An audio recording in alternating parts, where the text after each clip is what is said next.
بسم الله الرحمن الرحيم. في هذا الفيديو غادي نتعرفوا على ظاهرة الاحتباس الحراري لافي دو سير. شنو هو هذا لافي دو سير؟ لافي دو سير سي لو ريشوفمون دو لا تير. الارض كتسخن. الور شنو هي العوامل اللي كتجعل الارض تسخن؟ وهو انبعاث الغازات اللي كدير هاد لافي دو سير، منهم سي او 2 ثنائي اكسيد الكربون سي او 2. ومنين كيجي هاد سي او 2 بطبيعة الحال سي او 2 كيجي من الحرائق ديال الغابات، كيجي من البراكين. قديما كان المزود الرئيسي للغلاف الجوي بالسي او 2 هما البراكين والاحتراق ديال الغابات، وبطبيعة الحال الاستعمالات ديال المواد العضوية اللي كتحترق وكتعطي سي او 2. الور ومن بعد عاد ولات الغازات اللي كتنبعث من المعامل وكتعطي السي او 2 في الاتموسفير. والسي او 2 كنعرفوه مسبب رئيسي ديال لافي دو سير. كاين غاز الميثان. منين كيجي هاد الغاز الميثان كيجي عن طريق التخمر، عن طريق لا فيرمونطاسيون في المزارع ديال الارز والمطارح ديال النفايات. فين كيطرحوا النفايات كيوقع واحد العمليه ديال التخمر،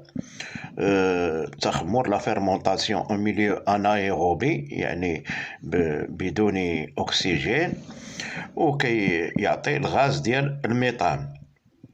وكاين واحد الغاز واحد اخر اللي سميتو سي اف سي، اللي حتى هو كيلوث الجو، كلورو فليورو دو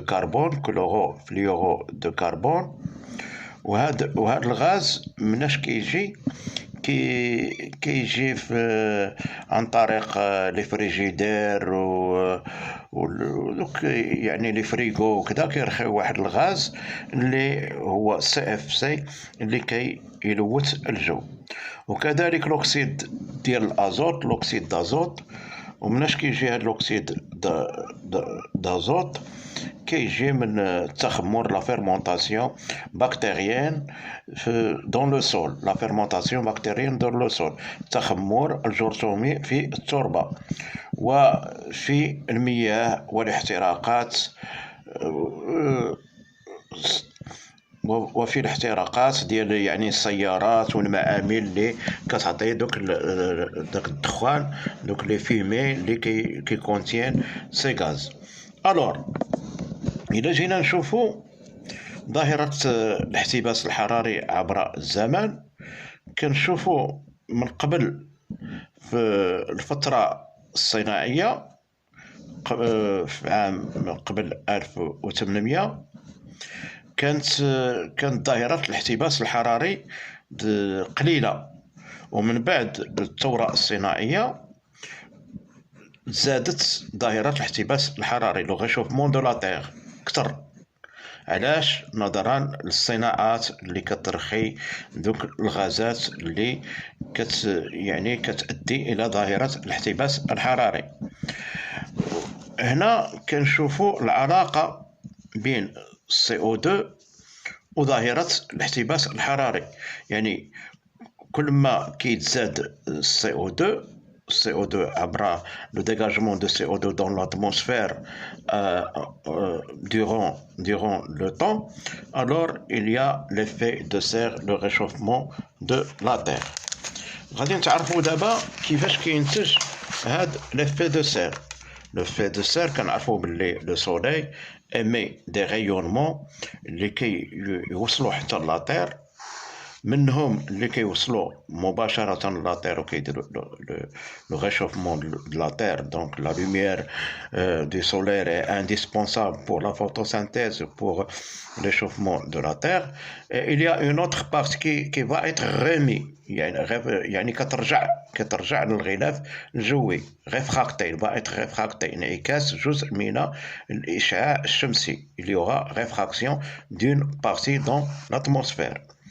Alors شنو غادي يوقع ملي غادي توصل لو ريونمون لا تير، لي لوميير لانفراروج غادي يرجع للجو.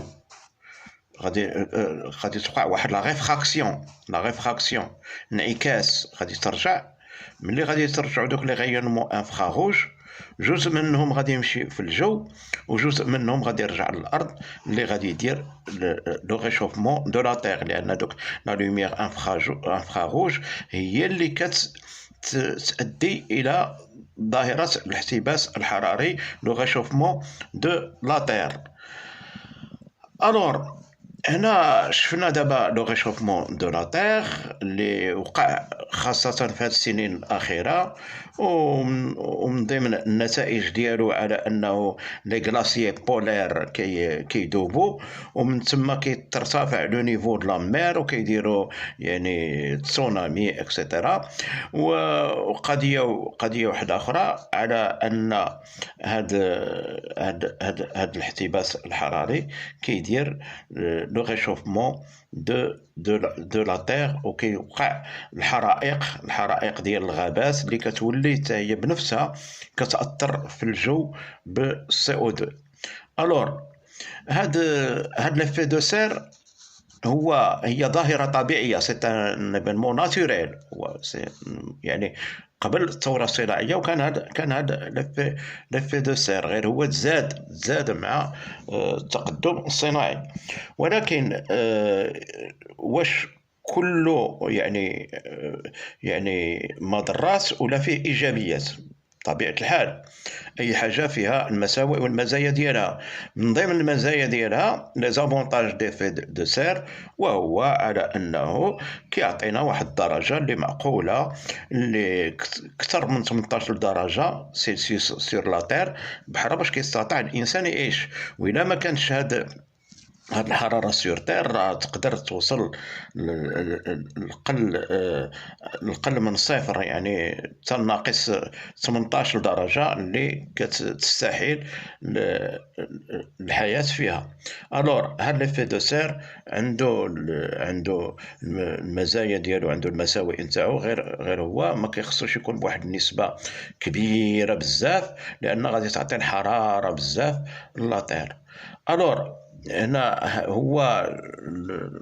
هو واحد الظاهرة طبيعية، سي ان فينومين ناتوريل اللي كيتسببوا لي غاز CO2 وكيتسببوا الميثان وكيتسببوا البخار الماء. حتى بخار الماء، قطيرات الماء في الجو كتسبب هاد ليفي دو سير اللي هو النتيجة الأخيرة ديالو وهو لو ريشوفمون دو لا تير.